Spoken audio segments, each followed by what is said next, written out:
Bueno, ya vimos la personalidad en el video anterior, que es lo que hay que mirar. Hagamos un raconto, el balance de elementos, de modalidades, de polaridades, ver si nos llama algo mucho la atención en la carta, ver por supuesto el Sol, la Luna, el ascendente, Mercurio, Venus y Marte, porque son los planetas personales, ¿sí? Y obviamente el ascendente también. Todo eso nos va a dar un contexto de cómo es la personalidad de quien estamos observando la carta. Ahora vamos a ver el tema de la vincularidad, y dentro de la vincularidad vamos a comenzar con el tema de pareja, que siempre es pregunta obligada en todas las consultas de astrología y de todas las mancias. Siempre la pareja y el amor es algo muy importante. ¿Qué nos tenemos que fijar en una carta? ¿Qué debemos observar? Bueno, primero, la luna. Ustedes dirán, ¿y qué tiene que ver la luna? Sí, porque tenemos que saber qué necesita imperiosamente la otra persona. O sea, cuando hablo de la otra persona, hablo de cuando lo miro en cuanto a una pareja. ¿Sí? Vemos a una persona que tiene luna en Tauro en una carta, probablemente esa persona necesite imperiosamente sentirse segura con ese vínculo. ¿Sí? Lo mismo que alguien con luna en Sagitario va a tener que necesitar independencia y libertad, y eso va a influir en todas las relaciones que tenga. Entonces, primero miramos la luna para ver qué es lo que necesita la persona. También la luna es el indicador de la mujer en la carta de un hombre, así como el sol es el hombre en la carta de una mujer, ¿sí? Y ahora vamos a ver después cómo los tenemos que mirar.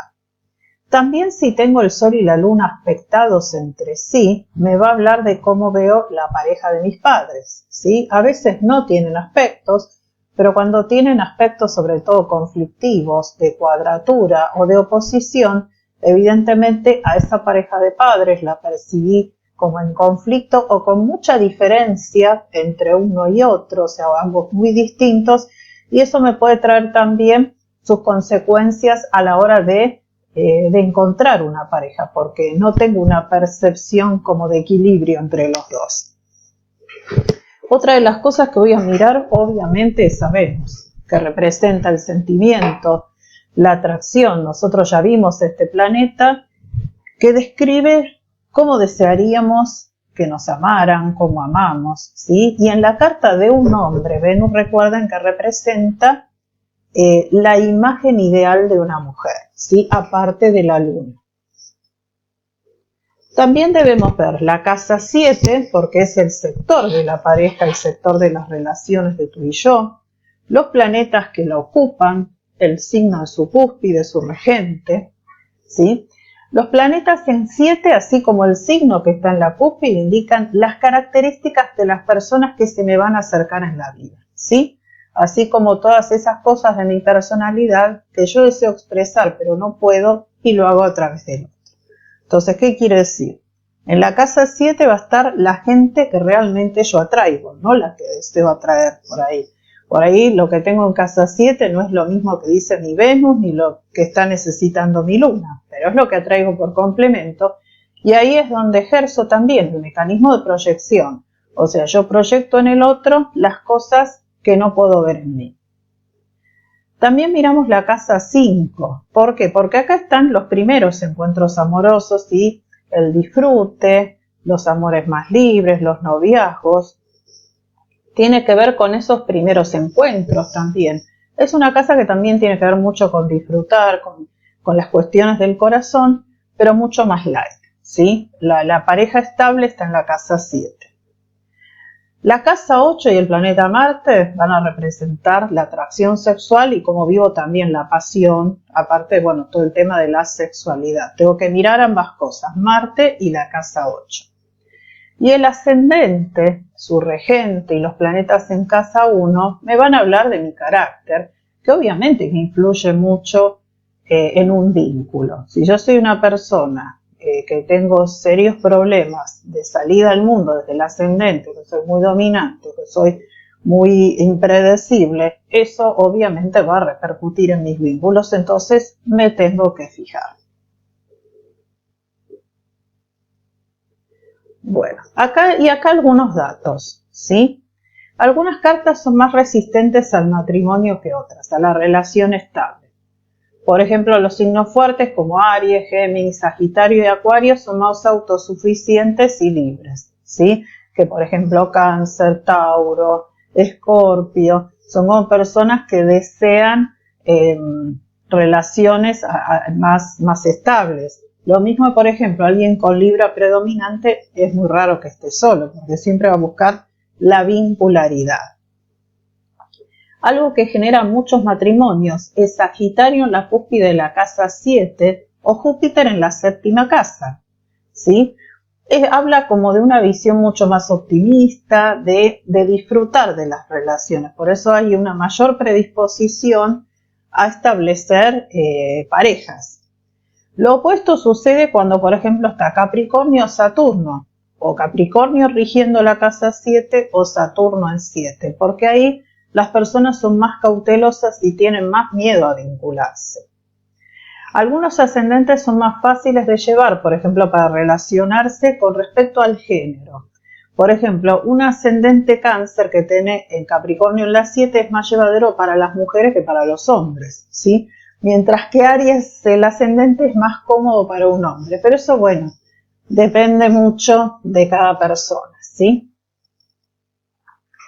Si yo tengo el regente de la casa 1 y el de la casa 7 en buen aspecto, es positivo para las relaciones. De lo contrario, estas pueden causar conflictos. ¿Qué quiere decir esto? Si yo, por ejemplo, tengo el regente de mi casa 1 es Saturno y el regente de mi casa 7 es la Luna, por tener Capricornio ascendente y Cáncer en 7, y ambos están en aspecto.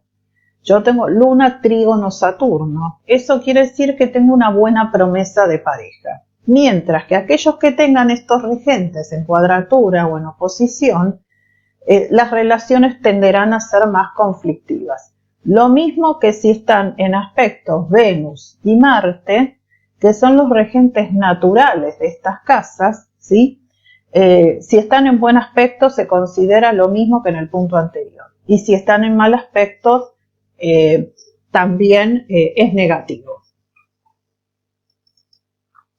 Bueno, y acá hay una forma, que bueno, esto está sacado en un libro de Carol Rushman, que es una estadística que ella hace, que dice que ella lo estudió mucho y en el 90% de los casos se da.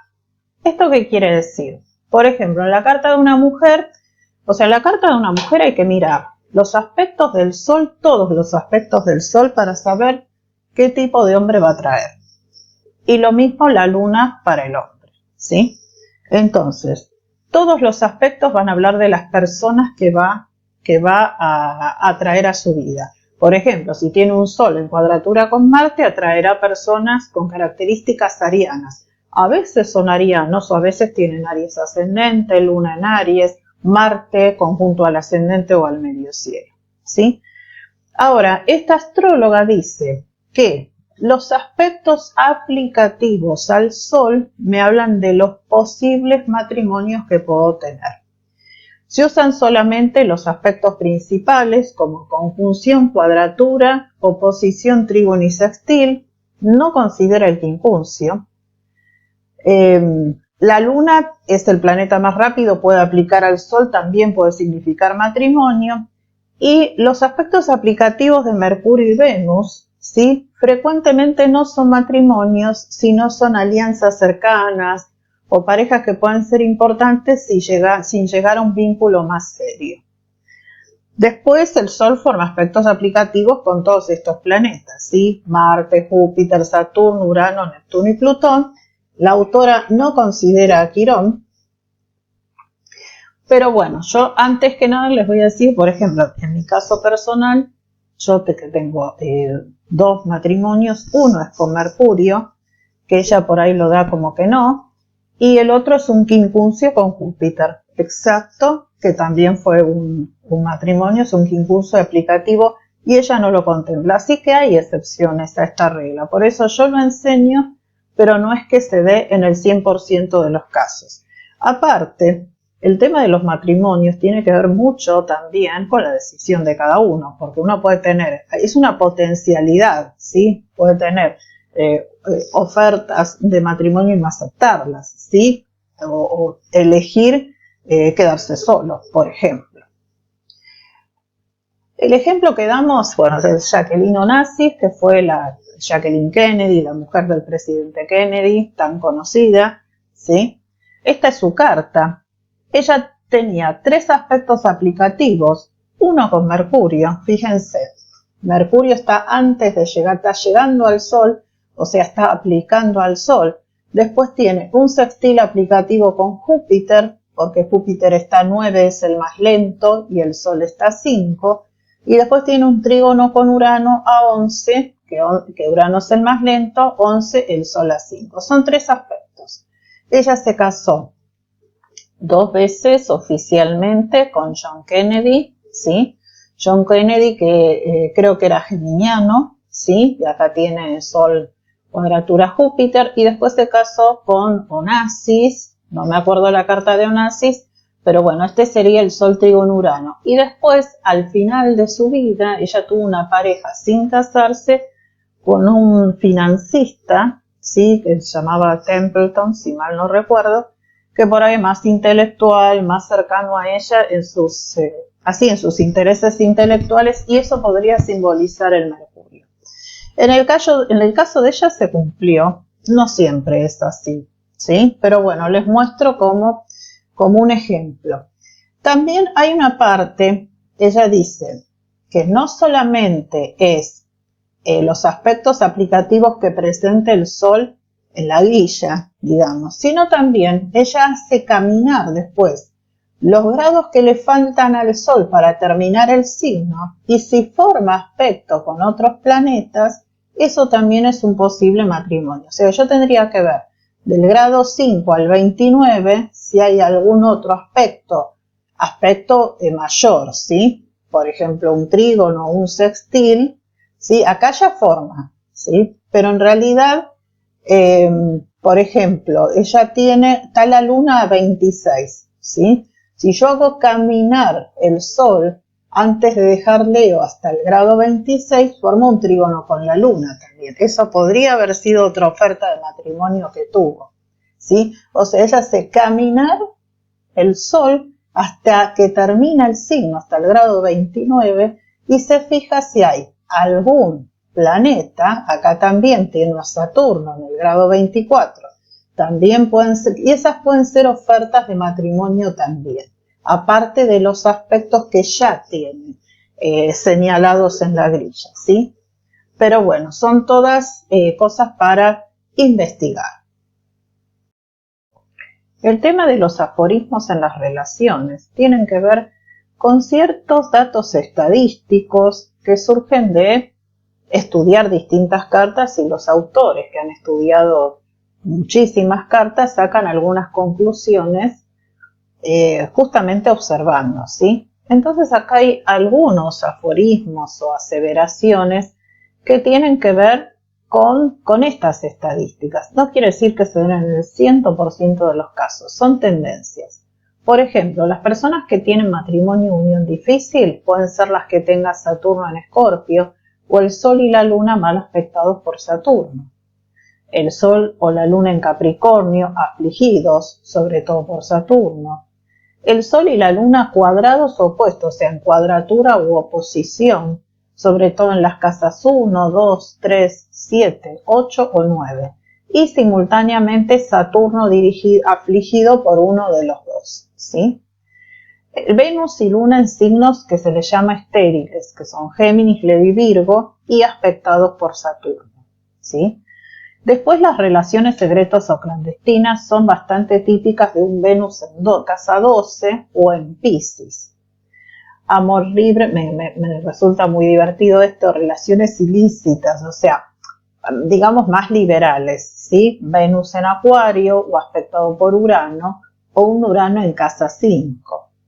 Las relaciones ideales o el amor platónico vienen de la mano de la relación armónica, o sea, un trígono o un sextil entre Venus, Urano y Neptuno, ¿sí?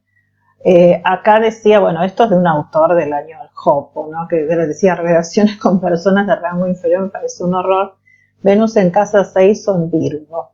Pero bueno, antes era como toda una clasificación. Esto está sacado de un libro de un astrólogo antiguo que se hacía llamar Antares, ¿sí? Después, las relaciones pasionales, los afectos ardientes, Venus aspectado por Marte, o un signo marciano en la cúspide de 5, o sea, Aries en 5, Marte situado en 5 y aspectado con Venus, relaciones entre Venus y Marte. ¿Sí? Generalmente dicen que las personas que tienen a Venus conectado con Marte son personas que nunca están solas porque tienen mucho atractivo para los demás. Entonces siempre están con pareja o con personas que quieren estar con ellos. Después, dramas a causa de la moral y los celos. Venus conjunto a Marte en 12, ¿sí? Rasgos de seducción para la mujer. Marte cuadratura Urano, sobre todo en Tauro en Escorpio. Venus afligido por Neptuno. Recuerden que cuando vemos Venus afligido, tiene que ver con cuadratura, quincuncio, oposición. Acá también el autor habla de varias uniones o matrimonios, por ejemplo, los significadores del matrimonio, que por ejemplo la casa 7, situados en signos dobles, sobre todo Géminis, Sagitario y Piscis, y uniéndose a varios planetas a la vez en estos signos. Un signo doble en la cúspide del 7 o varios planetas en la misma. Los rasgos de fidelidad están dados por Venus y los significadores del amor y el matrimonio situados en signos fijos y bien aspectados, sobre todo por Saturno, por ejemplo un Venus en Tauro, un Venus en Virgo, un Venus en Capricornio y bien aspectado por Saturno. Venus en Capricornio no afligido o un Saturno dominante bien aspectado por Venus. En general Saturno y Capricornio son los que dan fidelidad y constancia. La infidelidad o la inconstancia lo dan Venus y los significadores situados en signos dobles. Por ejemplo, un Venus en Géminis o Venus en Piscis, un Venus mal aspectado con la Luna, Venus en casa 12, Venus afligido por Neptuno, Luna y Marte dominantes y mal aspectados con Venus. Cuando digo dominantes es que sean importantes, ¿sí? Bueno, no se mareen mucho con esto, yo se los quise incluir porque forma parte de un libro que tengo que tiene estos aforismos que a veces son graciosos, ¿sí? Pero forman parte de toda una investigación que este autor llevó a cabo y la volcó en estas deducciones.